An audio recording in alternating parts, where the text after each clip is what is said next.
The sound of hoofbeats thundering behind her was the only thing Josephine Reynolds could hear over the pounding of her own heart as her mare climbed higher into the San Bernardino Mountains, leaving the dusty streets of Calico, California, far below in the scorching August heat of 1885.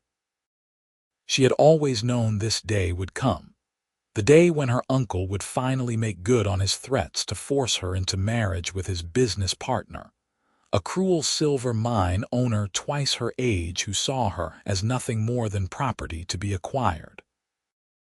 Thomas Reynolds had raised her after her parents died of fever when she was just 10 years old, but his version of care had been cold and calculating, viewing his niece as an investment rather than family. Now at 22, Josephine had refused his demands one too many times, and when she overheard him telling his men to lock her in the cellar until she agreed to the marriage, she had made her choice. Freedom, even if it meant dying alone in these mountains, was better than a lifetime of captivity. Her uncle's voice echoed up from the rocky trail below, cursing her name and promising that when he caught her, she would regret ever defying him. Josephine urged her horse forward, the poor animal already exhausted from the steep climb and the relentless pace. The sun was beginning its descent toward the western horizon, painting the sky in shades of orange and gold, and she knew that darkness in these mountains could be as dangerous as the man pursuing her. She had grabbed what little money she had hidden away and fled with only the clothes on her back, a canteen of water, and her father's old revolver that she barely knew how to use. The trail narrowed as it wound between towering pines and jagged outcroppings of stone. Josephine could feel her mare stumbling with fatigue, and guilt washed over her for pushing the animal so hard, but the alternative was unthinkable. Her uncle had brought at least 3 men with him. She had heard their horses when she glanced back from a ridge a mile ago, and Thomas Reynolds was not a man who gave up easily. He had built his freight business in Calico through sheer determination and ruthlessness, and he expected the same obedience from everyone around him, especially her. Just as the path began to level out into a small clearing surrounded by massive boulders, Josephine heard the unmistakable crack of a gunshot. The bullet struck a rock near her horse's head, and the mare reared in terror. Josephine clung to the saddle horn with all her strength, but her exhausted grip failed, and she tumbled backward onto the hard, packed earth. The impact knocked the wind from her lungs, and for a moment she lay there gasping, watching her horse gallop away into the trees without her. She scrambled to her feet, her body aching, and looked around desperately for somewhere to hide or run. But her uncle and his men were already entering the clearing, their horses fresh and their faces hard with anger. Thomas Reynolds dismounted with the confidence of a man who knew he had won, his weathered face twisted into a smile that held no warmth whatsoever. "End of the line, Josephine," he said, his voice carrying easily across the clearing. He was a tall man with graying hair and the kind of lean, hard build that came from years of physical labor before his business had made him wealthy. "You have caused me a considerable amount of trouble today, girl. We are going back to Calico, and you are going to apologize to Mr. Harrison for this foolishness, and then you are going to marry him as agreed." "I never agreed to anything," Josephine shot back, her hand moving instinctively toward where her father's revolver was tucked into the waistband of her riding skirt. "You agreed. You sold me like I was a piece of furniture." Thomas's expression darkened. "I raised you, fed you, clothed you for 12 years. You owe me your obedience and your gratitude. Now stop this nonsense before I lose my patience entirely." Josephine pulled out the revolver with shaking hands, pointing it at her uncle even though she was not entirely sure she could bring herself to pull the trigger. "Stay back. I mean it, Uncle Thomas. I would rather die up here than marry that man." Her uncle laughed, a cold sound that echoed off the rocks. "You do not even know how to use that thing. Your father was too soft, filling your head with ideas about choice and independence. Look where it got him. Dead before 40 with nothing to show for it but a daughter who thinks she is too good for the life I have arranged." He took a step forward, and Josephine thumbed back the hammer of the revolver, the clicking sound loud in the tense silence. But before anyone could move, the sound of another horse approaching made everyone freeze. From the northern end of the clearing, where the trail continued up into higher elevations, a lone rider appeared on a powerful bay stallion. The man sat tall in the saddle, wearing a worn leather vest over a dark shirt, dusty trousers, and a wide-brimmed hat that shaded his face. 2 revolvers hung at his hips, and a rifle was secured to his saddle, marking him as someone who knew how to handle himself in dangerous territory. He reined in his horse at the edge of the clearing and surveyed the scene with calm, assessing eyes. When he spoke, his voice was low and steady, the kind of voice that commanded attention without needing to shout. "Seems like an awful lot of men chasing one woman.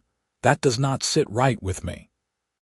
Thomas Reynolds turned to face the newcomer, his hand moving toward his own weapon. "This is family business, stranger. Move along before you get involved in something that does not concern you." The cowboy swung down from his saddle with easy grace, his movements confident and unhurried. As he stepped into the better light of the clearing, Josephine could see him more clearly. He appeared to be in his mid-20s, with dark hair that touched his collar and a strong, sun-bronzed face marked by a straight nose and a firm jaw. But it was his eyes that caught her attention most, a striking shade of gray-blue that seemed to take in everything at once, missing nothing. "When I see a young woman being threatened by armed men," the stranger said, moving to position himself between Josephine and her uncle, "it becomes my concern. The lady looks like she wants to be left alone. Maybe you should respect that. Who in blazes do you think you are?" Thomas demanded, his face flushing with anger. "This is my niece, and I am taking her home. She is not of sound mind, running off into the mountains like some wild thing." "I am of perfectly sound mind," Josephine interjected, her voice stronger now with the unexpected ally at her side. "He is trying to force me into a marriage I do not want." The cowboy's expression hardened almost imperceptibly.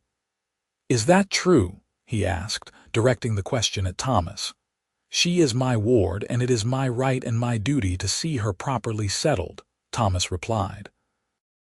"Now step aside, or I will have my men remove you." The 2 other riders who had accompanied Thomas moved their horses forward slightly, their hands resting on their weapons. The tension in the clearing thickened until it felt like the air itself might crack. The stranger looked at the 3 men facing him, and then he looked back at Josephine, his gray-blue eyes meeting hers for just a moment. Something passed between them in that look, a flash of understanding or recognition that Josephine could not quite name, but felt all the way to her bones. Then the cowboy turned back to Thomas Reynolds and said, clear and firm, "She is under my protection." The words hung in the air like a declaration of war. Thomas's face went from red to nearly purple. "You are making a serious mistake, friend. I have connections in every town from here to San Bernardino. I will see you hanged for this interference." "You are welcome to try," the stranger replied, his hands hanging loose at his sides, close to his revolvers but not touching them. "But right now, you and your men are going to turn around and ride back down this mountain. The lady has made her choice, and you are going to respect it." For a long moment, nobody moved. Josephine held her breath, waiting to see if her uncle would actually draw his weapon. She had never seen him back down from anyone, But there was something about the quiet confidence of the cowboy that gave even Thomas Reynolds pause. Perhaps it was the way he stood, balanced and ready, like a man who had faced down danger before and survived. Perhaps it was the cold certainty in those gray-blue eyes that promised swift consequences if pushed too far. Finally, Thomas Reynolds spat on the ground and jabbed a finger in Josephine's direction. "This is not over, girl. You will come crawling back when you are starving and alone, and I will not be so forgiving. And you," he turned his glare on the cowboy, "you have made an enemy today. I hope whatever she promised you is worth it." "Nobody promised me anything," the stranger said quietly. "I just do not hold with men bullying women. Call me old-fashioned." Thomas mounted his horse with jerky, angry movements, and his two men followed suit. As they turned to leave, Thomas called back one more time. "Her parents left her nothing but debt and dreams, and I was fool enough to take her in. She is yours now, stranger. May you find her as costly and troublesome as I did." Then they were gone, the sound of their horses fading back down the trail toward Calico. Josephine stood frozen for a moment, unable to quite believe what had just happened.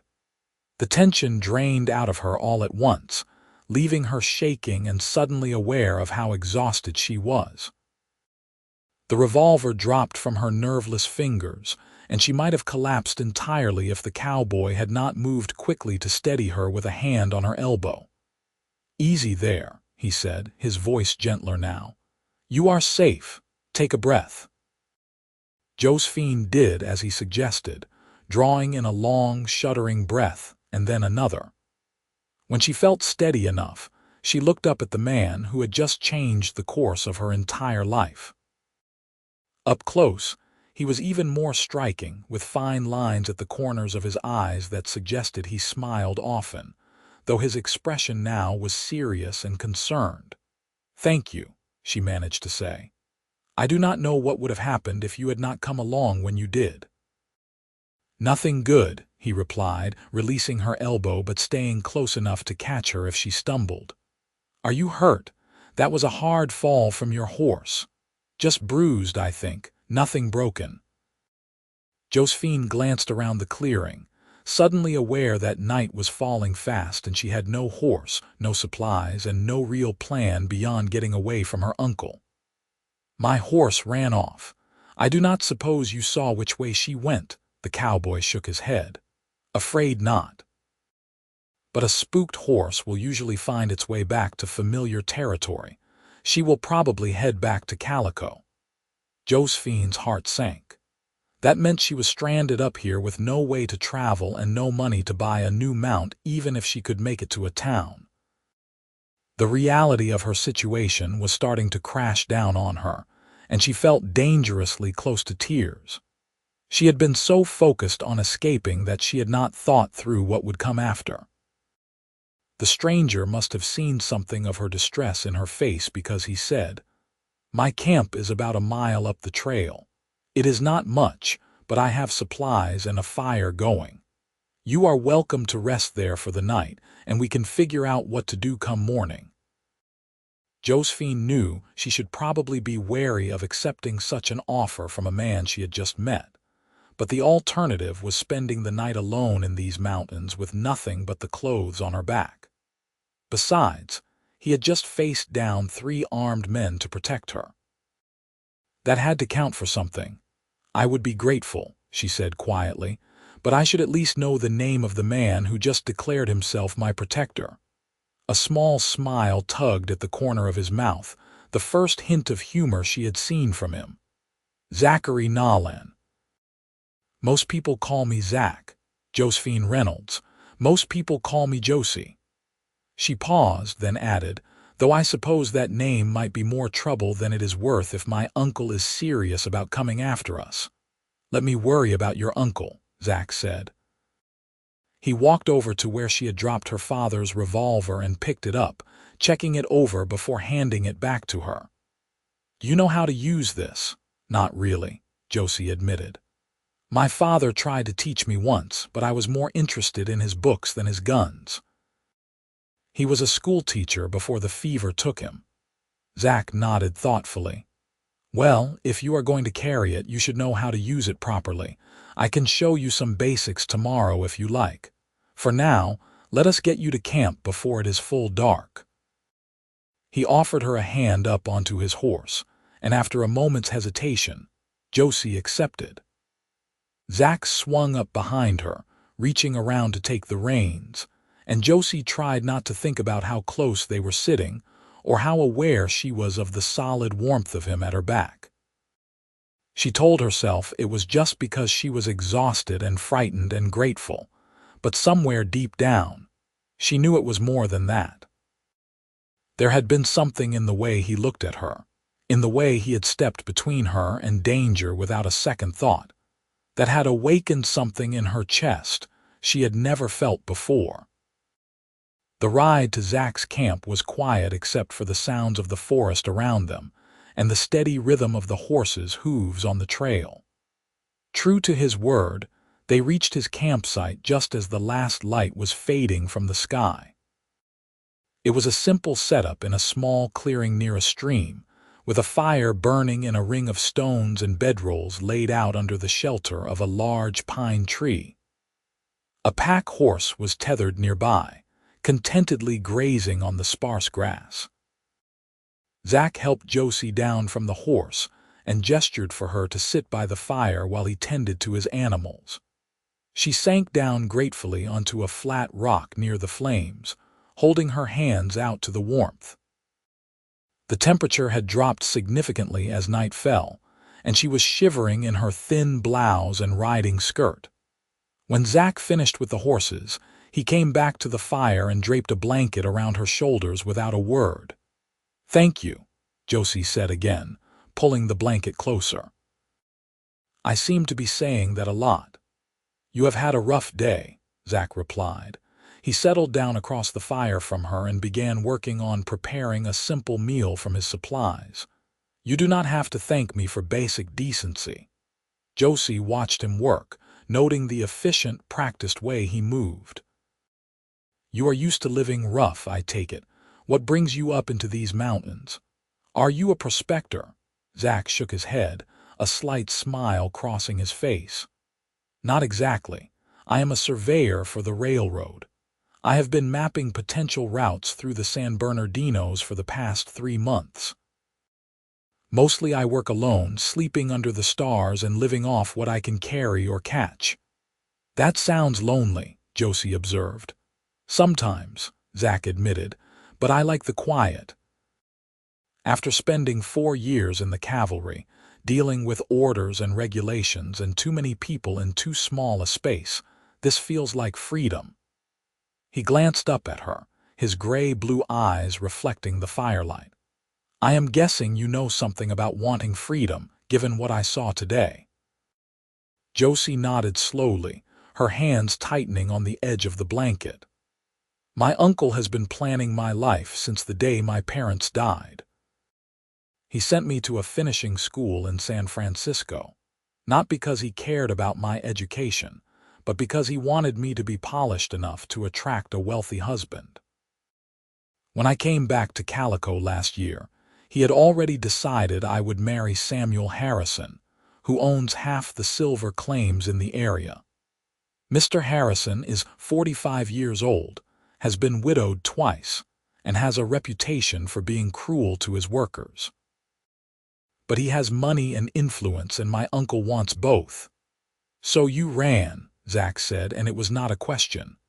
"So I ran," Josie confirmed. "I know it was reckless. I know I do not have a real plan. But anything seemed better than spending the rest of my life trapped in a marriage to a man I despise, in a town where everyone sees me as Thomas Reynolds' niece and nothing more." Zach was quiet for a moment, focusing on the food he was preparing. When he spoke again, his voice was thoughtful. "My sister was almost in a similar situation a few years back. My father wanted her to marry a man from a good family, never mind that the fellow drank too much and had a nasty temper. She stood up to him, said she would marry for love or not at all. It caused a rift in the family that still has not fully healed, but she married a good man on her own terms and now she is happy. I respect that kind of courage. It is not easy to walk away from family, even when they are wrong. Is that why you are out here alone? Josie asked gently. Because of the rift in your family, partly, Zach admitted. After I left the cavalry, I did not really know where I belonged anymore. Surveying work gives me a purpose and keeps me moving. Maybe I am just not ready to settle down yet, or maybe I am still figuring out who I am now that I am not a soldier anymore. He handed her a tin plate with beans and hardtack. It is not much, but it will keep you going. Josie accepted the food gratefully, suddenly realizing how hungry she was. They ate in comfortable silence for a while, and she found herself studying Zachary Nolan across the dancing flames. He was not classically handsome in the polished way of the men she had met in San Francisco, but there was something compelling about him, a quiet strength and integrity that showed in everything he did. When he had said she was under his protection, she had believed him absolutely, and that kind of certainty was rare in her experience. "What will you do now?" Zach asked after they had finished eating. "You cannot go back to Calico, at least not safely. Do you have family elsewhere?" "Friends who might take you in," Josie shook her head.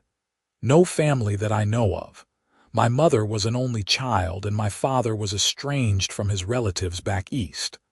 As for friends, anyone I knew in Calico would be too afraid of my uncle to help me." She paused, then added quietly, "I have a little money saved, enough to get me to a bigger city, maybe San Bernardino or even Los Angeles. I thought perhaps I could find work as a teacher like my father was, or a seamstress, anything respectable that would let me support myself." "Those are good goals," Zach said, "but you will need a horse to get anywhere and enough supplies to make the journey safely. The nearest town where you could buy a mount is probably 2 days' walk from here, maybe more."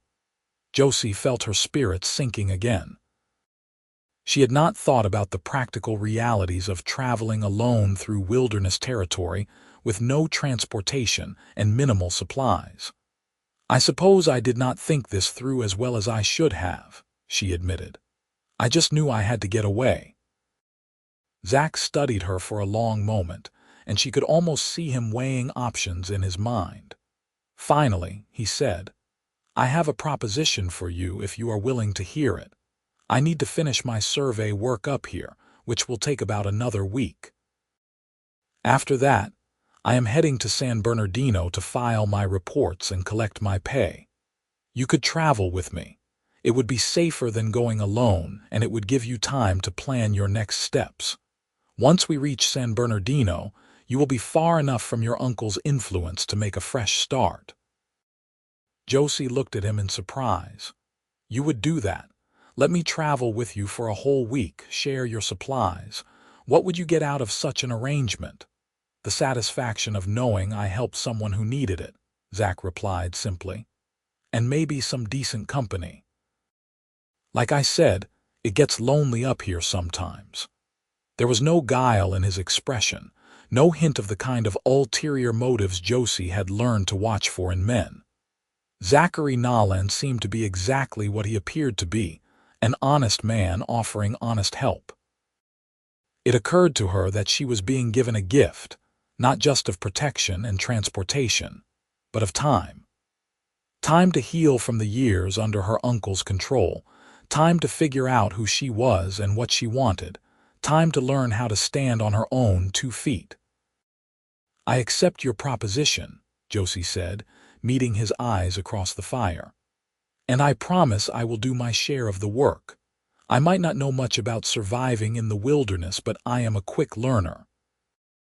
Zach smiled, a real smile this time that reached his eyes and made him look younger and more carefree. "I believe that. Anyone who has the courage to stand up to Thomas Reynolds with a gun she barely knows how to use has plenty of grit. We will do fine together." That night, Josie slept under the stars for the first time in her life, wrapped in Zach's spare blanket while he took first watch by the fire. She had expected to lie awake worrying about her uncle or her uncertain future, but instead she fell into a deep, dreamless sleep, more peaceful than any she had known in years.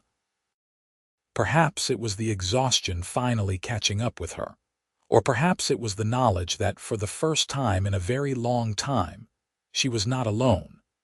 The next morning dawned clear and cool, with sunlight filtering through the pine trees and turning the world golden and green. Josie woke to the smell of coffee brewing and found Zach already up, tending to the fire and preparing breakfast.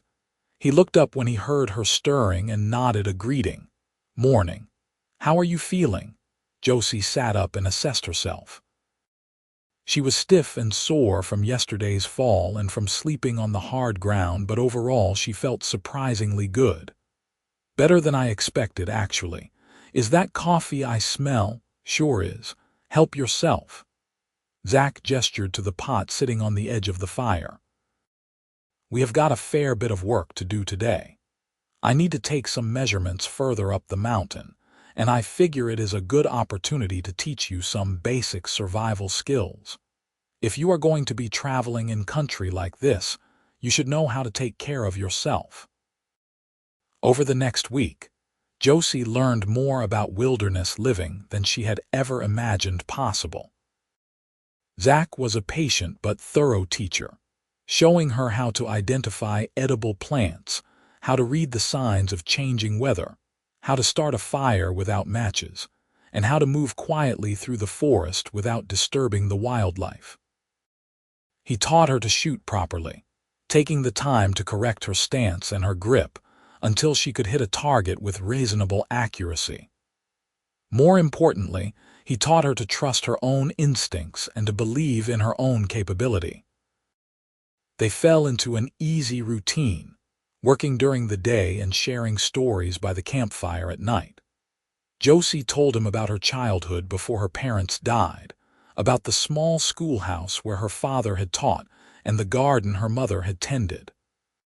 She talked about the books she loved and the dreams she had once had of becoming a teacher herself.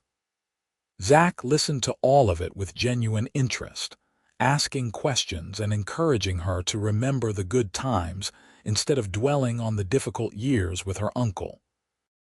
In turn, Zach shared pieces of his own history. He had grown up on a small ranch in Wyoming, the eldest of 4 children.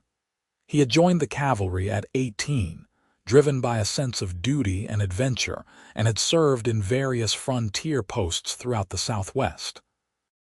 He spoke carefully about his time in uniform, and Josie sensed there were stories he was not telling, difficult memories he kept to himself. But he talked freely about his family, about his sister who had defied their father, about his younger brothers who were running the ranch now, and about the restlessness that had driven him to take up surveying work after leaving the military. As the days passed, Josie found herself looking forward to their conversations as much as the practical lessons.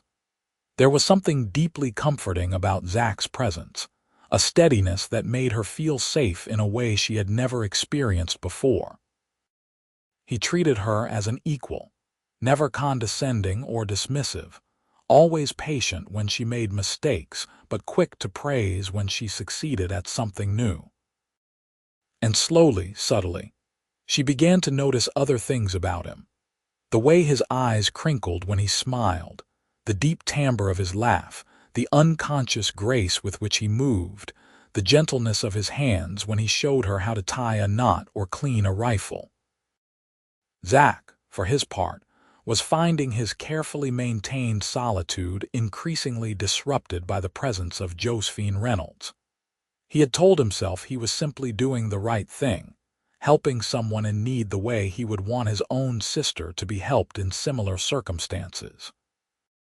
But Josie was proving to be more than just a person to protect. She was intelligent and curious, quick to learn and unafraid to ask questions. She had a quiet sense of humor that caught him off guard, and a resilience that impressed him more each day. When she smiled, which was happening more often as the week progressed, it lit up her entire face and made something warm unfold in his chest. He caught himself watching her sometimes, admiring the way the sunlight caught in her dark hair, or the look of fierce concentration on her face when she was practicing with the revolver. More than once, he had to remind himself that she was under his protection, which meant he had a responsibility to keep things proper and not take advantage of her vulnerable situation. But it was getting harder to ignore the growing attraction he felt, the desire to reach out and touch her hand when they sat by the fire, the urge to pull her close when she shivered in the cold mountain mornings. On the 6th day of their time together, something shifted between them. They had climbed to a high ridge where Zach needed to take measurements, and from that vantage point, they could see for miles in every direction. The view was breathtaking, with mountain ranges rolling away into the blue distance and the vast Mojave Desert shimmering to the east. Josie stood at the edge of the ridge, her hair blowing in the wind, and Zach came to stand beside her. "It is beautiful," she said softly. "I had no idea the world was so big." "It is bigger than most people ever realize," Zach agreed. "That is one of the things I love about this work. Every day I get to see something new, stand somewhere few others have stood." Josie turned to look at him, her expression thoughtful. "Do you ever get tired of moving? Do you ever want to stop and put down roots somewhere?" The question caught Zach off guard, probably because he had been asking himself the same thing more and more over the past few days. "I suppose I always figured I would settle down eventually," he said slowly. "Find a place that felt like home, maybe start a ranch like my father did. But I never felt ready before, never felt like I had found the right place or the right reason." He paused, meeting her eyes. That might be changing. Something electric passed between them in that moment, an acknowledgement of feelings neither had quite put into words yet. Josie's breath caught, and Zach saw the pulse fluttering at her throat. Almost without thinking, he reached out and tucked a strand of wind-blown hair behind her ear, his fingers lingering against her cheek. Her skin was soft and warm, and she leaned into his touch just slightly, her eyes never leaving his. "Zach," she whispered, and there was a question in the way she said his name. He knew he should step back, should remember his responsibilities and his promise to help her without expecting anything in return. But he also knew, with sudden absolute certainty, that this woman had become far more to him than just someone he was protecting. Somewhere between the moment he had declared she was under his protection and this instant on the windswept ridge, he had fallen completely and irrevocably in love with Josephine Reynolds. "Josie," he said, his voice rough with emotion, "I need you to know that I did not plan for this. When I stepped in between you and your uncle, I was not looking for anything except to help someone who needed it. But these past days with you, they have been some of the best I can remember. You are brave and smart and kind, and when I think about finishing this job and going our separate ways in San Bernardino, it feels all wrong." Josie's eyes were bright, and a smile was beginning to form on her lips. "It feels wrong to me too," she admitted. "I have been trying to tell myself that I should not feel this way, that I barely know you and I need to focus on building an independent life. But the truth is, Zach, I have never felt as safe and as happy and as much myself as I have been with you. When I imagine saying goodbye to you in San Bernardino, my heart breaks a little." That was all the encouragement Zach needed. He cupped her face in both hands and leaned down, giving her every chance to pull away if she wanted to. But Josie did not pull away. Instead, she rose up on her toes and met him halfway, and when their lips touched, it felt like coming home. The kiss was gentle at first, tentative and sweet, but it deepened quickly as weeks of unspoken attraction finally found an outlet. Zach wrapped his arms around her waist and pulled her close, and Josie's hands came up to rest against his chest, feeling the rapid beating of his heart that matched her own. When they finally broke apart, both were breathless and smiling. Zach rested his forehead against hers, still holding her close. "I am going to say something that might seem too fast, but I need to say it anyway. I am falling in love with you, Josephine Reynolds, and if you will have me, I want to court you properly and see where this might lead." Tears of happiness sparkled in Josie's eyes. "I am falling in love with you too, Zachary Nolan. And yes, I very much want to see where this leads." They stood there together on the ridge for a long time, holding each other and talking about possibilities and futures. Zach told her about the money he had been saving from his surveying work, enough to buy land and start building something permanent. Josie talked about her dream of teaching again, maybe starting a small school wherever they decided to settle. They made no firm plans yet, both understanding that it was still early and they were still learning about each other. But for the first time in both their lives, the future looked bright and full of promise. That night, their last night in the mountains before starting the journey to San Bernardino, they sat close together by the fire, Josie leaning against Zach's shoulder while he kept his arm around her. The stars overhead were brilliant and countless, and the air was filled with the sounds of the forest settling into darkness. Neither wanted to sleep, wanting to hold onto every moment of this perfect day. "Are you worried about your uncle?" Zach asked quietly. "He is bound to hear about you eventually, especially if we stay in California." Josie considered this. "A little worried, but not afraid like I was before. I know Thomas will not let this go easily. He does not like losing, and he will see my refusal to obey him as a personal insult. But I also know I am not alone anymore. Whatever comes, we will face it together." "Together," Zach agreed, pressing a kiss to the top of her head. "I like the sound of that." The journey to San Bernardino took 3 days, riding double on Zach's horse with the pack animal following behind. They took their time, stopping to camp in beautiful spots and talking for hours about everything and nothing. Zach pointed out landmarks and told stories about his surveying adventures, while Josie shared memories of books she had read and places she hoped to see someday. Every mile that passed seemed to deepen their connection, and by the time they rode into San Bernardino on a bright morning in early September, both felt as if they had known each other for years rather than mere days. San Bernardino was a bustling town, much larger than Calico, with broad streets lined with shops and businesses. Zach took care of his work first, filing his survey reports with the railroad office and collecting his pay. While he was doing that, Josie waited at a respectable boarding house he had recommended, using some of her saved money to rent a room and buy a change of clothes that was more suitable for town than her worn riding outfit. That evening, Zach called on her at the boarding house, dressed in clean clothes and looking slightly nervous. The landlady, Mrs. Patterson, a stern but kind older woman, served as chaperone while they sat in the parlor and talked about their plans. Zach had been making inquiries around town, and he had learned of several parcels of land available for purchase in the area. Good ranch land with water rights and room to grow.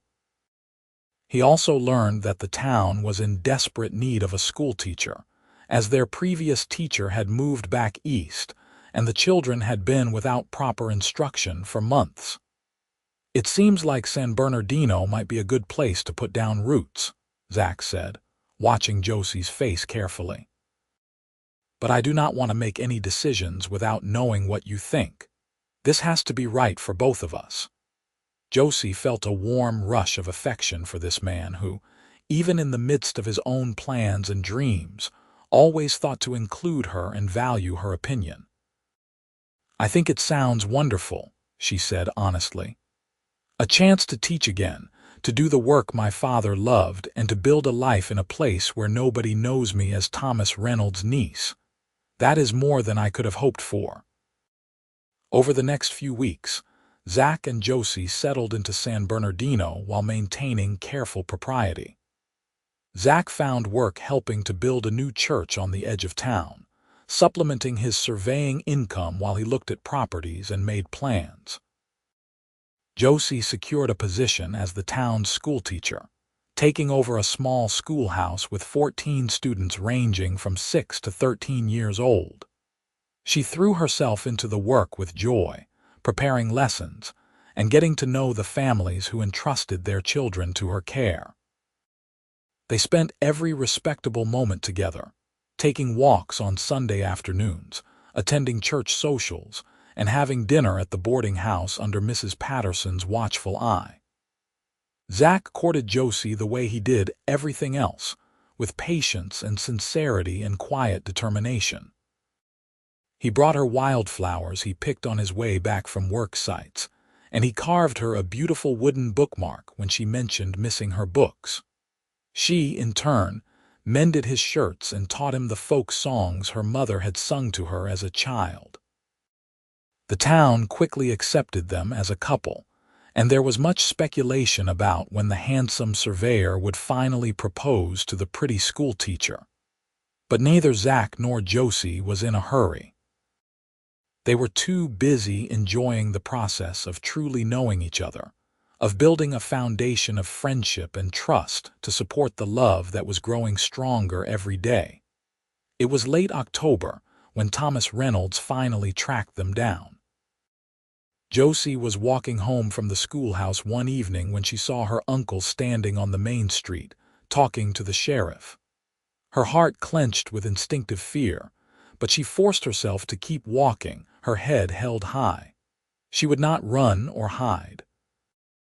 She had done nothing wrong, and she had a right to live her life as she chose. Thomas saw her and broke off his conversation with the sheriff, striding toward her with his face set in hard lines. Josie stood her ground, though every instinct screamed at her to flee. But before her uncle reached her, Zach appeared at her side, seemingly from nowhere. He must have been watching for her, waiting to walk her home as he often did. "Mr. Reynolds," Zach said evenly, positioning himself slightly in front of Josie. "I heard you were in town." "Nalan," Thomas replied coldly. "I have been searching for my niece for 2 months. I believe you know where she has been." "I have been right here," Josie said, stepping out from behind Zach. Her voice was steady despite the hammering of her heart. "Living my own life as I have every right to do." "I am 22 years old, Uncle Thomas. You have no legal claim on me." "I have the claim of family," Thomas shot back, "and the claim of having supported you for 12 years. You owe me, girl." "I owe you nothing," Josie replied. "You provided for me, yes, but you also tried to control every aspect of my life and force me into a marriage I did not want. That is not care, that is ownership, and I will not be owned." Thomas's face darkened with rage, and for a moment Josie thought he might actually strike her. But Zach moved, not aggressively but with clear intent, and Thomas checked himself. A small crowd had begun to gather on the street, drawn by the confrontation, and the sheriff was watching from a short distance away. "You have poisoned her against me," Thomas accused, glaring at Zach. "Filled her head with romantic nonsense about independence and choice." "I have not told Miss Reynolds anything except that she deserves to be treated with respect," Zach said. "If that is poison to you, that says more about you than it does about me." The sheriff, a middle-aged man named Coleman who Josie had met at church, walked over to join them. "Is there a problem here, folks? This man abducted my niece," Thomas declared. "I want him arrested." Sheriff Coleman looked at Josie with raised eyebrows. "Miss Reynolds, were you abducted?" "No, sir," Josie said clearly. I left Calico of my own free will, and Mr. Nolan assisted me when my uncle tried to force me to return against my wishes. I am here in San Bernardino by my own choice, and I am gainfully employed as the school teacher. There has been no crime." The sheriff nodded slowly, then turned to Thomas. "Sounds like a family disagreement, not a legal matter. Unless you have evidence of an actual crime, I cannot help you." Thomas looked around at the gathered crowd, many of whom were parents of Josie's students, and seemed to realize he was fighting a losing battle. Public opinion was clearly against him, and without legal grounds to force Josie to return, he had no recourse. "This is not over," he said, his voice low and threatening. "You think you can just throw away family, throw away everything I gave you? You will regret this, both of you." "The only thing I regret," Josie said, finding courage she did not know she possessed, "is not leaving sooner. Goodbye, Uncle Thomas." She took Zach's offered arm and they walked away together, leaving Thomas Reynolds standing alone on the street. Josie's legs felt like water, and she was shaking with reaction, but she had done it. She had faced down her uncle and claimed her independence in front of witnesses. Whatever happened now, she would not be dragged back into his control. "You were magnificent," Zach murmured as they walked. "I am so proud of you." "I was terrified," Josie admitted, "but I am also free." Really, truly free for the first time in 12 years. That night, Zach asked Mrs. Patterson if he could speak with Josie in the parlor, and the older woman agreed with a knowing smile. When they were settled in the cozy room with its floral wallpaper and comfortable chairs, Zach took Josie's hands in his and looked into her eyes with an expression so full of love it made her breath catch. "Josie, I have been planning to wait longer to court you properly for a full year like a gentleman should. But after what happened today, after seeing you stand up to your uncle with such courage, I realized I do not want to wait any more. Life is too short and too uncertain to waste time when you know what you want." He took a deep breath. "Josephine Reynolds, I love you with my whole heart. You are the bravest, kindest, smartest woman I have ever known, and I want to spend the rest of my life making you as happy as you make me. Will you marry me?" Tears of joy streamed down Josie's face as she nodded. "Yes," she said, her voice thick with emotion. "Yes, Zachary Nolan, I will marry you. I love you so much, and there is nothing I want more than to be your wife."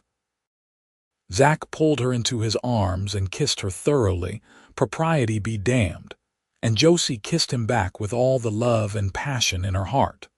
When Mrs. Patterson discreetly cleared her throat from the doorway a few minutes later, they broke apart laughing, both flushed and happy and absolutely certain they had made the right choice. They were married 3 weeks later in the little church that Zach had helped build, on a sunny November day that felt like a gift from heaven. Josie wore a simple but beautiful dress of cream-colored silk that she and Mrs. Patterson had sewn together, and she carried a bouquet of late autumn wildflowers. Zach wore his best suit and looked so handsome standing at the altar that Josie's heart swelled with love and pride. The entire town seemed to have turned out for the wedding, filling the church with warmth and goodwill. Reverend Matthews performed the ceremony, his deep voice resonating through the church as he spoke about love and commitment and partnership. When Zach slipped a simple gold band onto Josie's finger and promised to love and cherish her all the days of his life, she knew beyond any doubt that she had found her home. And when she made her own vows, promising to stand by him through joy and sorrow, through all the adventures life might bring, she saw tears of happiness shining in his gray-blue eyes. Their first year of marriage was full of hard work and joy in equal measure. Zach purchased a good piece of land about 5 miles outside San Bernardino, with a creek running through it, and a view of the mountains that reminded them both of where they had first met. Together, they built a modest house, working side by side to raise walls and lay floors and create a home that was truly theirs. Josie continued teaching during the school year, delighting in her students' progress and the gratitude of their parents. Zach did surveying work when it was available and hired himself out for carpentry and construction when it was not. Their little house was filled with laughter and love. They hosted dinners for their friends, went dancing at town socials, and spent quiet evenings reading by the fire with Josie's growing collection of books. Zach taught Josie to ride properly, and she became confident enough to make the journey to town on her own when needed. Josie taught Zach to appreciate poetry and literature, reading aloud to him while he worked on whatever project was occupying his capable hands. In the spring of their second year together, Josie discovered she was expecting their first child. The news filled them both with excitement and a touch of nervousness, but mostly with overwhelming joy. Zach became even more protective than usual, though he tried not to hover too much when Josie insisted she was perfectly capable of continuing her work. She taught through the spring term and only stepped down when summer arrived, and she was too obviously pregnant to ignore. Their son was born on a warm August evening in 1887, with Mrs. Patterson serving as midwife and Zach pacing anxiously outside until he was allowed to come in and meet his child. The baby was healthy and strong, with dark hair like his mother and eyes that would eventually turn the same gray-blue as his father's. They named him Daniel James Nolan, after both of Josie's parents, and Zach held his son with such tenderness and awe that Josie fell in love with him all over again. Parenthood brought new challenges and new joys. Zach proved to be a devoted father, getting up for midnight feedings and spending hours just watching his son sleep with wonder on his face. Josie discovered depths of love she had not known existed, and she understood for the first time what her own mother must have felt. They were tired and occasionally overwhelmed, but they were also happier than either had ever imagined possible. When Daniel was 6 months old, they received unexpected news. A lawyer from San Francisco contacted Josie to inform her that a distant cousin of her mother's had passed away and left her a small inheritance. It was not a fortune, but it was enough to buy cattle to start a proper ranch and to build a small school building on their property where Josie could teach local children without having to travel to town. The money felt like a blessing, a gift from the family she had lost, and a validation of the choices she had made. Over the next few years, the Nolan Ranch grew and prospered. Zach proved to have his father's talent for raising cattle, and their herd increased steadily. Josie's little school became well known in the area, and families from miles around sent their children to be taught by the patient, kind teacher who made learning an adventure. They added rooms to their house as their family grew, welcoming a daughter they named Sarah Grace in 1889 and another son, Thomas William, in 1891. Josie insisted on naming their youngest son Thomas, despite Zach's initial objections. "I want to reclaim that name," she explained. "My uncle tried to make it synonymous with control and cruelty, but my father's father was named Thomas, and he was a good man by all accounts. Our son will make the name mean something good again."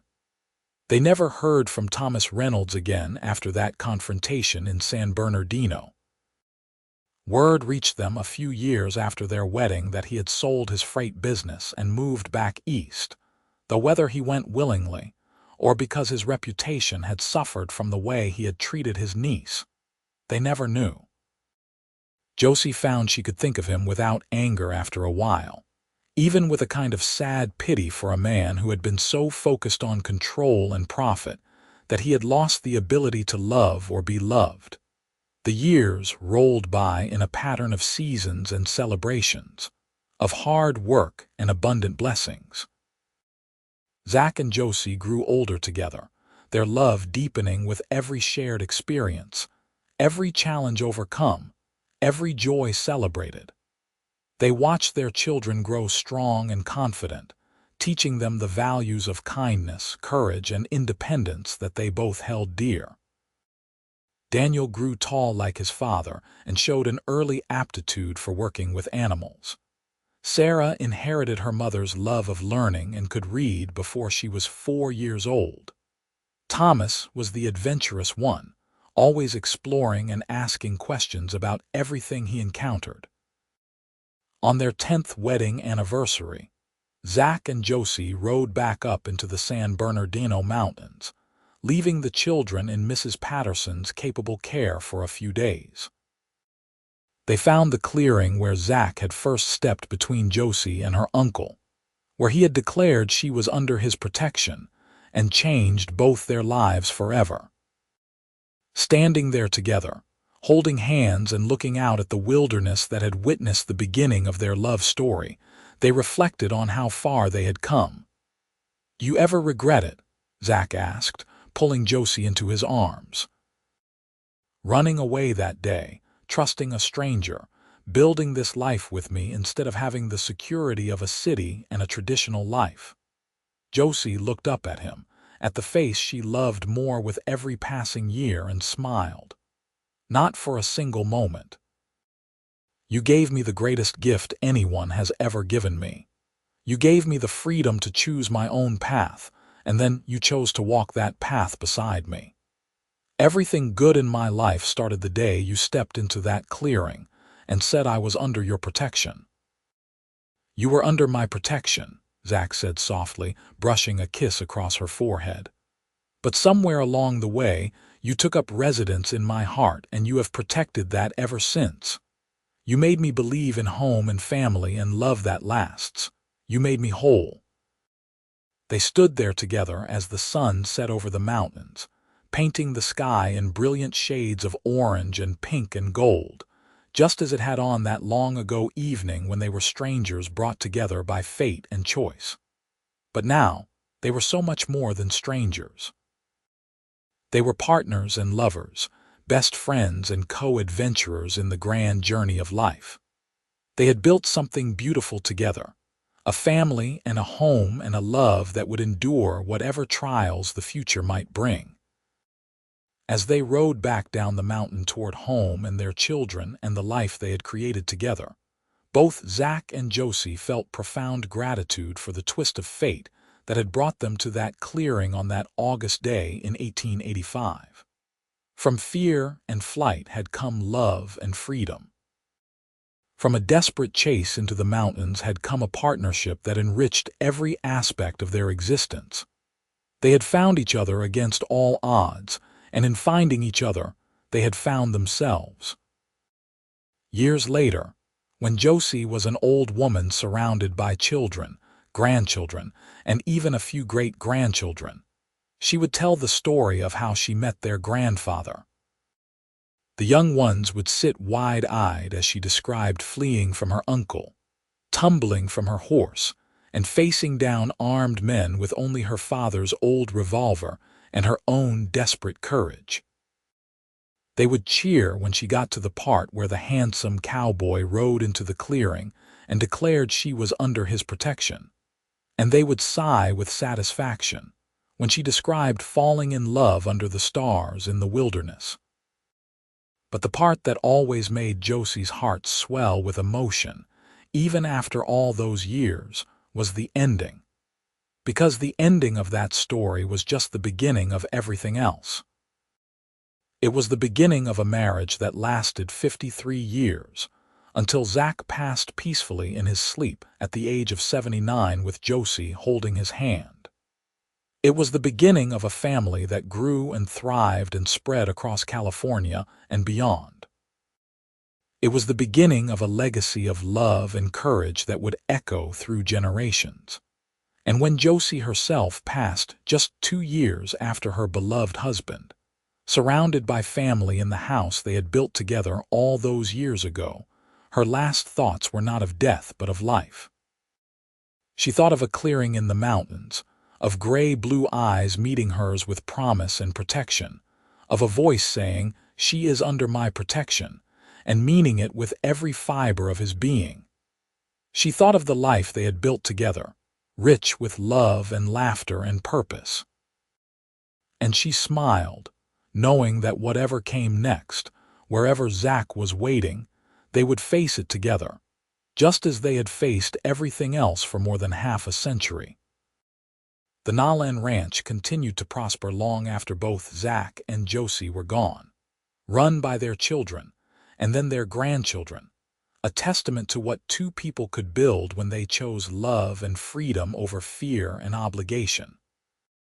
And in the small graveyard on the hill behind the house, two simple headstones stood side by side, marking the resting place of Zachary James Nalan and Josephine Rose Nalan, beloved husband and wife, father and mother, grandfather and grandmother.